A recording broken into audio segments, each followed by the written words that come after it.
Quelles sont les étapes d'un parage? Premièrement, je regarde déjà le niveau des talons, donc comme avec la profondeur des lacunes, pour déjà voir l'état actuel, on va dire, du pied. La longueur aussi du talon par rapport au globe. J'enlève tout l'excédent de paroi pour mettre la paroi au niveau de la sole. Quand j'ai fait ça, je remesure mes talons, je règle mes talons pour que l'équilibre, donc que la profondeur des lacunes soit égale des deux côtés et que la longueur soit égale des deux côtés. Et après, je fais un roll au niveau tout le tour du pied, donc je mets mon point d'impact au niveau de la base de la fourchette pour que le déroulé du pied se fasse bien et que le talon soit pas complètement droit. Je fais un roll sur la paroi externe, car pour moi la paroi externe n'a pas un roll d'amorti et donc c'est la paroi interne avec la ligne blanche et la sole qui doivent porter le cheval.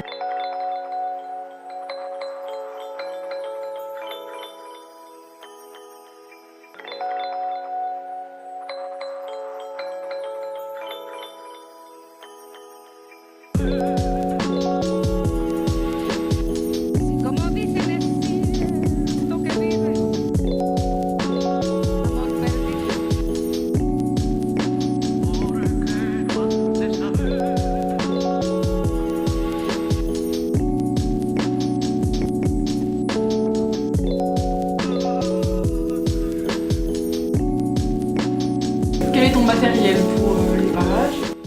Le matériel de base, donc une pince à parer, donc pour enlever la paroi excédentaire.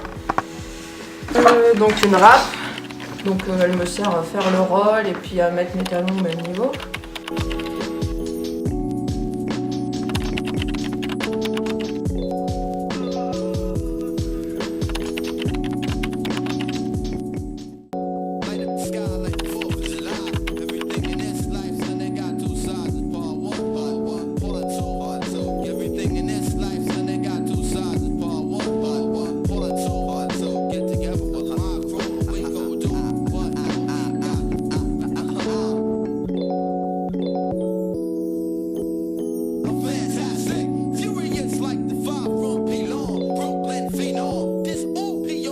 Dans le cadre du parage d'arabesque, quelles sont les évolutions que tu as remarquées depuis septembre, ton premier passage?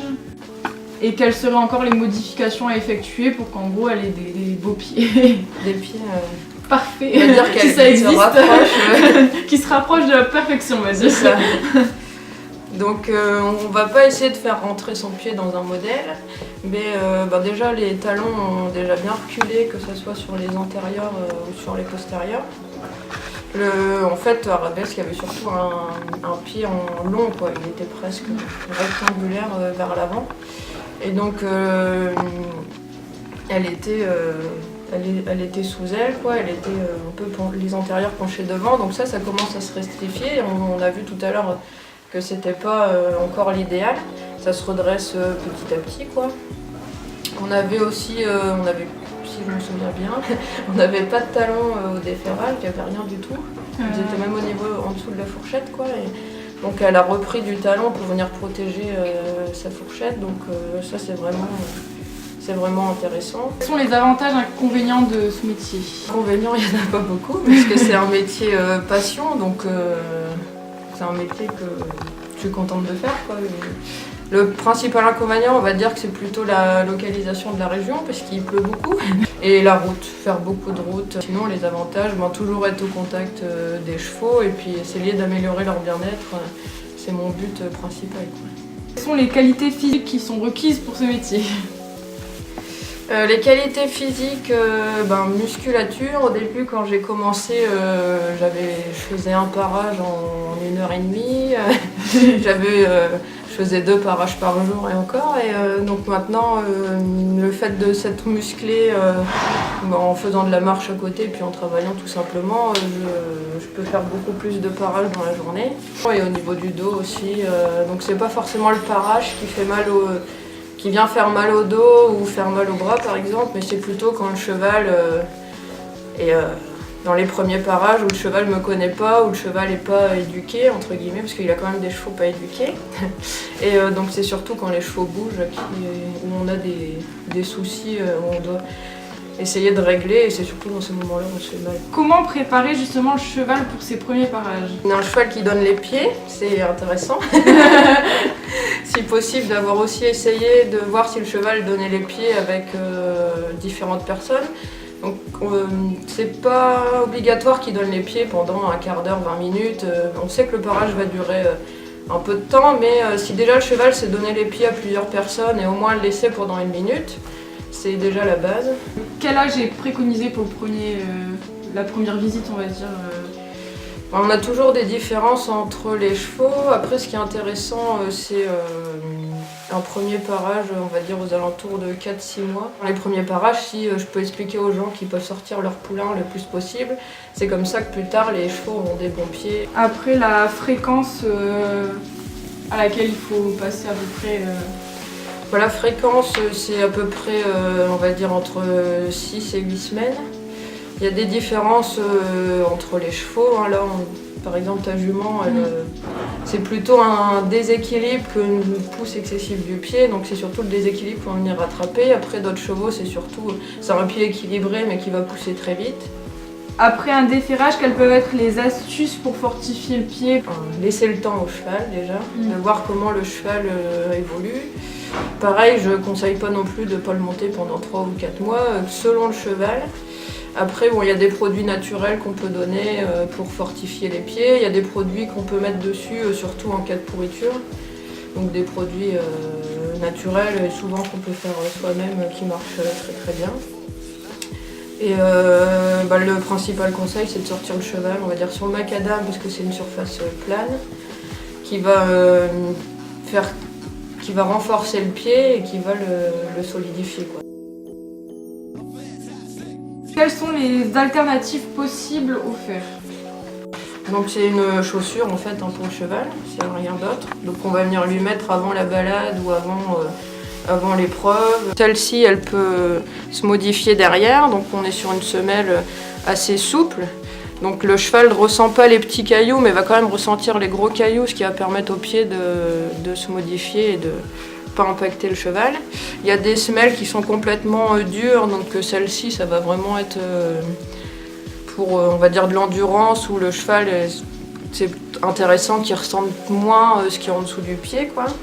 Donc après, on a des semelles beaucoup plus souples qui vont juste éviter l'usure. Après, il y a des systèmes de semelles qu'on vient coller au niveau du pied. Donc ça, c'est par exemple pour les chevaux de concours ou d'endurance sur lesquels on voudrait soit venir mettre des mortaises, soit venir juste éviter l'usure sur des preuves à 90-120 km. Est-il possible de traiter un cheval fourbu ou naviculaire sans ferrure orthopédique? Donc je dirais pas traiter, je dirais que c'est pour moi la meilleure solution pour ces chevaux-là, parce que le fer va complètement venir cacher les symptômes en fait. Et donc le fait de déferrer, ça va vraiment nous donner l'idée de comment est le cheval, de pouvoir faire selon ses capacités aussi.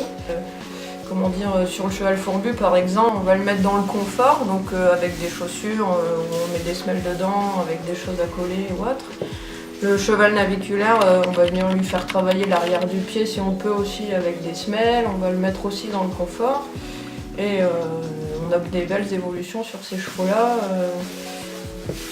Dès qu'ils sont pris à la base, c'est des chevaux qui peuvent vivre pieds nus comme tous les autres, et puis qu'on pourra accompagner et pas utiliser. En quelques mots, quel serait le rôle du propriétaire dans le passage aux pieds nus du cheval?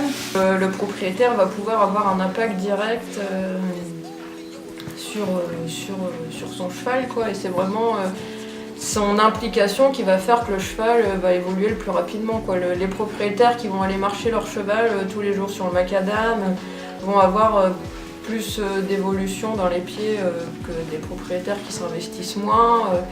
Il y a un réel impact de l'implication du propriétaire sur le pied du cheval et sur le cheval en lui-même. Et donc, il faut surtout que la démarche de passer pieds nus vienne du propriétaire. Je voudrais aussi ajouter par rapport à ça qu'il n'y a pas une méthode de parage. On va dire qu'il y a autant de méthodes de parage qu'il y a de pareurs ou même de maréchaux.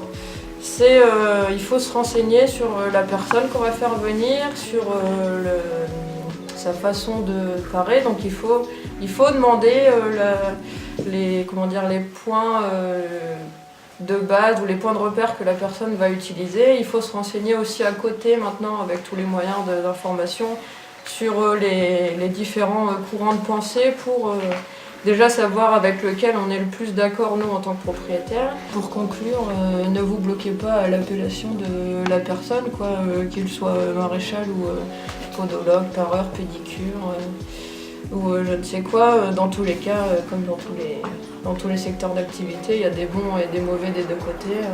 Donc fiez-vous vraiment à l'expérience et aux avis des autres personnes. Salut à tous, j'espère que la vidéo vous a plu. Je tiens à remercier Camille et si vous voulez la joindre, vous pouvez aller sur Facebook sur sa page Sabotine et compagnie. Je vous mets tout ce qui est lien dans la description. On se revoit la prochaine fois. Bye bye.